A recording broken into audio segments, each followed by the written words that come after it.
Okay, so let me give you some intensive Purple Flame lore, some insight on my brain that has a total of 1 wrinkle. I don't watch a lot of anime, like I used to. Yeah, no, that basically sums up my expansive lore for today's video. I hope this adds to the enjoyment of it and all my other future stuff. Yeah. I don't know, the biggest reason why I don't really watch anime as of late is because I'm too busy to watch it. Okay, that's a damn lie. I'm just too lazy to watch anime anymore. My attention span is like become absolute dog shit because I keep watching too many like YouTube shorts. Yeah, I just need to quit acting like I have a life outside of this. Yeah, I really just don't. But there will occasionally be one anime adaptation that I will force my like no attention span having ass to actually watch, even if I've already read the manga. And for this video, that series is The Dangers in My Heart. You know, even though I said all of that, I haven't actually seen the anime at all yet. And this video, I'll be mainly focusing on the manga because that's the only way I've consumed this series. If I'm being completely honest with you guys, the only thing I've seen about this anime is the clip of Yamada going meow, which I have at least watched 20 times now on repeat.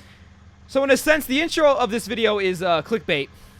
Okay, listen, I was trying to make the intro interesting, and that's the best I could come up with, okay? I am not a clickbait YouTuber. You've got to believe me. Please just believe me. I am not a clickbait YouTuber. Also, I'm gonna set a like goal for this video. If this video can get 1,000 likes, you'll make me happy. There you go. You'll make me, the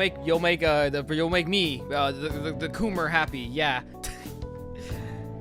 Also, if you like my stuff, subscribe. Yeah, just let's make it nice and short. It worked last time. If it ain't broke, don't fix it. Anyway, let's get to the video. So, Dangers in My Heart. It's a manga. Fine. The Dangers in My Heart is a romance manga. Alright, I'll go into further detail. Fucking fine. So the Dangers in My Heart, or Boku no Kokoro no Yabai Yatsu, is a middle school romance between a shitty little scene kid and an Adidas addict. Or, I'm sorry, Abitas, as they put it in the manga. And yes, I said middle school romance, not high school romance, or even an adult romance manga. Which, for some people, can be a turnoff, but trust me, this series is some good shit. Ichikawa is what some people might call an edgy little fuck with the fringe hair and everything. You know, he has some quirks. He's a little quirky little dude. You know, like reading a murder encyclopedia in the middle of class and fantasizing about murdering his classmates. You know, typical quirky middle school activities. But he has one girl that he really wants to kill. That being Yamada, who, may I add, does not look like a middle schooler at all, and actually just looks like a high schooler. Like, you're telling me that this is a middle schooler, and not a high schooler. Like, just comparing him to Ichikawa. Look, I get it, Ichikawa's short as fuck, but even Ichikawa compared to her friends is relatively the same height. Why is she this tall? Like, bro, what are her genes? Like, where is this? Is her at 13 years old. I just want to know what her parents look like.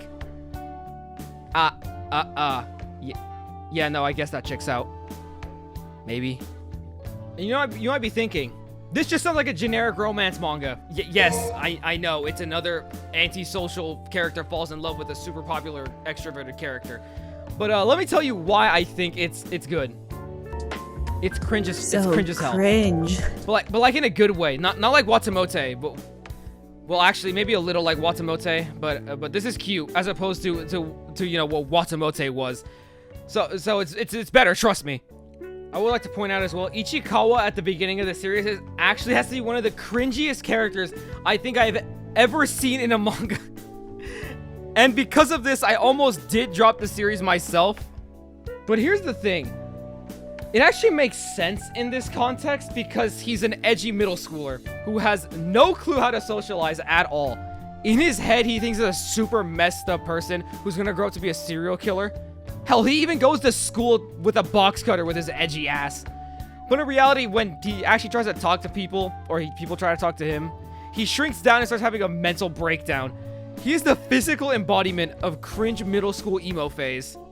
So when I started reading this manga and saw how Ichikawa acts, I actually could see a real middle schooler acting like this. And while writing this down, I would actually like to point out, I wanted to make an emo band reference thing and realized that Ichikawa's legitimately the physical embodiment of the song I Hate Everything About You by 3 Days Grace. And throughout the story, we get to see him slowly become less and less cringe and grow out of his shell. And for some reason, he starts to hallucinate about a naked dude being in his room. And Yamada is also just a dork who, once again, doesn't look like a middle schooler. She looks like a whole-ass adult in some panels.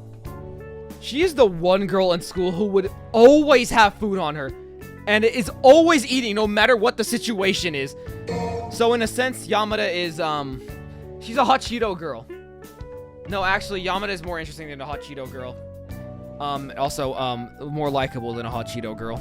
She is a dumb dork who is really does some really stupid things sometimes, which really makes you question how she's popular to begin with. So once again, she acts like a middle schooler. Also, she's drippy as hell. Like, what can I say? I love when characters in manga have drip. I just love it. Biggest reason why I like JoJo. And quick question for you guys in the comments. Why are Japanese people obsessed with Adidas? I would actually really like to know because me personally, I just don't think Adidas stuff is that good. I mean, look at Keisan. Keisan is obsessed with it, and then we have Yamada. I'm sure there's other examples that I'm completely forgetting in like just Japanese media. I'm just confused. I'm just could be the dumb. I just be the only one that thinks Adidas doesn't look good. So, yeah.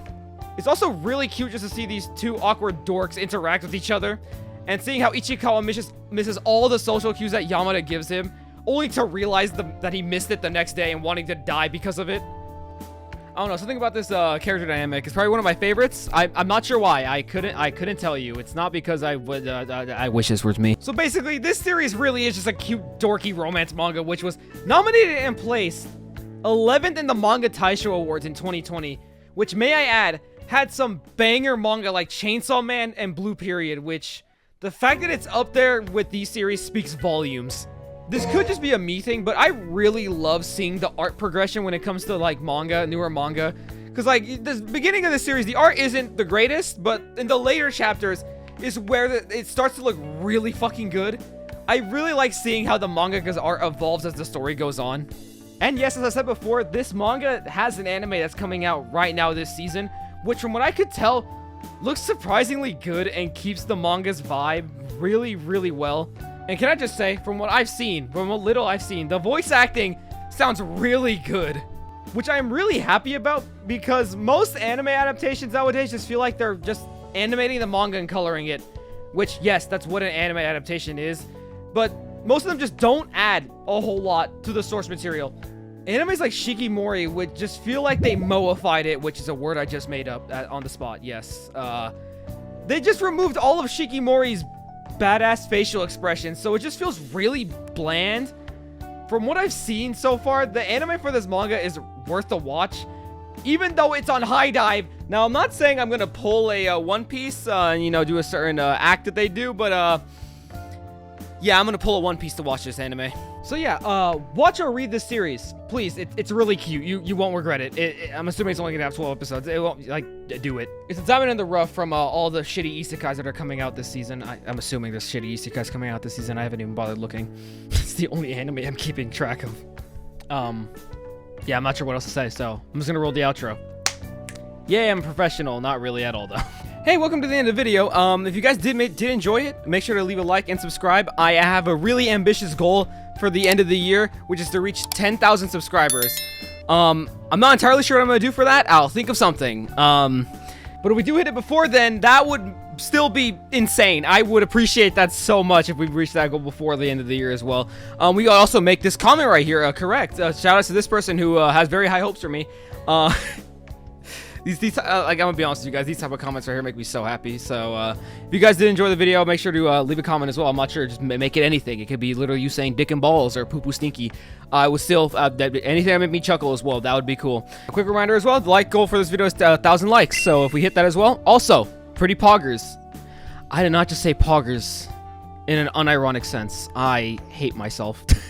Also, I wanted this video to be 10 minutes long, but for some reason I couldn't. So so to fill up the space, I'm just gonna talk about why I think Ora Crony's the greatest. So basically, she's amazing.